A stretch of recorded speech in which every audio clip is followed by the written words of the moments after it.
हरि ओम। ओम तत्पुरुषाय विद्महे महादेवाय धीमहि तन्नो रुद्र प्रचोदयात्। बहुत से लोग देखते हैं कि हमारे घर में बरकत नहीं हो रही, परेशानियां चल रही है, कारोबार नहीं चल रहा, तो फिर वो लोग धन प्राप्ति के लिए कुछ ऐसे ऐसे उपाय कर लेते हैं। जैसे आपने सुना होगा, कई लोग तो इस हद तक जाते हैं कि कोई यक्षिणी की साधना कर लेते हैं, परी की साधना कर लेते हैं, क्योंकि उन्होंने सुना होता है कि यक्षिणी जो है सोने का सिक्का देती है, शाम को आप जब सो जाते हैं तो आपके पास रख के जाती है। ये कहानियां ऐसी ऐसी है। तो इन चीजों में कितनी सच्चाई है या नहीं है, इसके बारे में हम क्या कहें। देखिए, जिस चीज के अच्छे परिणाम है उतने ही बुरे परिणाम भी है। कोई भी यदि कार्य आप करेंगे तो उसके दो पहलू होते हैं। यदि आप कोई भी हटके कार्य कर रहे हैं, ईश्वरीय संविधान से बाहर कोई कार्य कर रहे हैं,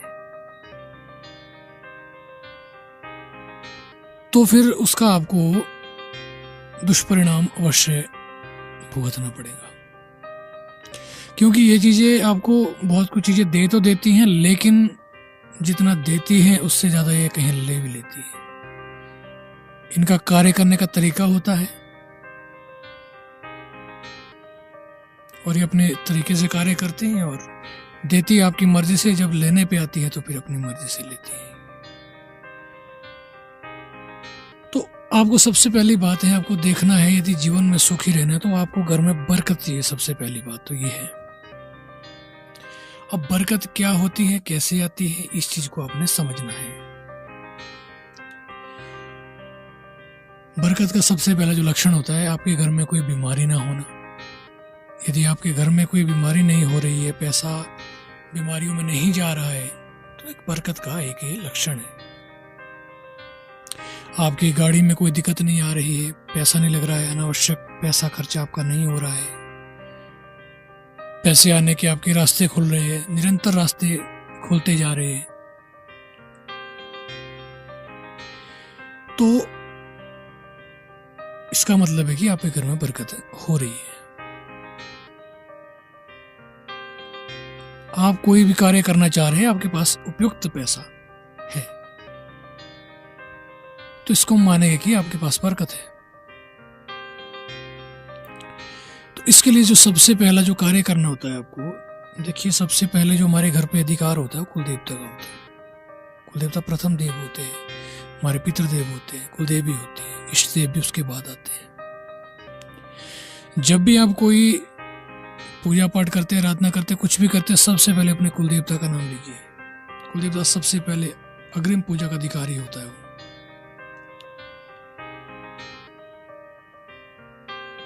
आप क्या करें कि कुल देवता के नाम से पैसे निकाले, अपनी सैलरी से, अपने धंधे से, अपने बिजनेस से, व्यापार से हर महीने कुछ ना कुछ पैसा आप निकाले। जितनी आपकी अच्छी इनकम है उतना पैसा निकाले। कम से कम 10% आपको निकालना है, 10% आपको अपने कुल देवता के नाम से निकालना है। अब जिनके है ही नहीं, फिर वो क्या करे, ये भी बात है। तो अपने कुल देवता के नाम से 10% निकाले, तो आप देखेंगे धीरे धीरे धीरे धीरे वो जब निकाले, आप उनके नाम से रखे, गुल्लक रख ले, कोई उसमें डाल दे, उनके नाम से डाले, डालते हुए पैसे हाथ में लिए और बोले कि हे देवता महाराज, ये आपके नाम से पैसे हैं और ये आपके नाम से मैं रख रहा हूँ, रख रही हूँ। हमारे कार्य में बरकत दो, हमारे घर में बरकत दो, हमारी परेशानियां दूर करो। कोई बाहरी शक्ति या बाहरी कोई व्यक्ति हमारे घर को नुकसान ना पहुंचा पाए। आपका आशीर्वाद, आपका पहरा सदैव हमारे ऊपर बना रहे। हमारे सब दुख कष्ट दूर हो, कमाई के रास्ते हो, बरकत के रास्ते हो, बच्चे अच्छे से रहे, हर चीज जो भी आपकी मनोकामना है वो बोल के आप पैसा उसमें डाल दें। ये पैसे आपको बोलकर उसमें डालने, तो आप देखेंगे कि धीरे धीरे धीरे धीरे निरंतर आपके रास्ते खुलते जाएंगे। एकदम तो ये नहीं होता है कि आपने आज किया और कल आपका रास्ता खुल गया, कुछ ऐसा तो नहीं होता है। लेकिन धीरे धीरे महीने, 2 महीने, 3 महीने बाद आपके जीवन में कुछ चमत्कारिक ऐसे परिणाम आने शुरू हो जाते हैं। चमत्कारिक परिणाम आपके जीवन में आने शुरू हो जाएंगे और आप देखेंगे कि आपके रास्ते खुलने शुरू हो जाएंगे। कुछ लोगों के ऊपर आपने देखा होगा पैसा आता ही रहता है, वो कृपा होती है कुलदेवता की। कुलदेवता की कृपा की वजह से वो होता है। निरंतर उनके पास पैसा आता ही रहता है, कारोबार उनका चलता ही रहता है, बढ़ता ही रहता है। तो वो तरीके होते हैं, क्योंकि कुलदेवता जो होते हैं सबसे ज्यादा प्रसन्न होने वाले देव होते हैं। सबसे पहले ये प्रसन्न हो जाते हैं, इष्टदेव से पहले प्रसन्न होते हैं कुलदेव।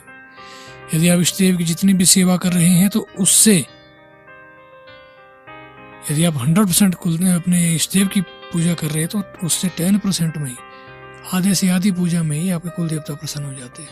उनका नाम मात्र लेने से वो खुश हो जाते हैं। तो इस चीज का आप ध्यान रखिए। और ये जो पैसे हैं, ये आपको क्या करने हैं? ये आपको धार्मिक कार्य में लगाने हैं।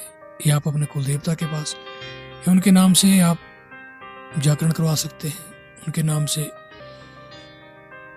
भोजन खिला सकते हैं लोगों को, धार्मिक कार्य करवा सकते हैं।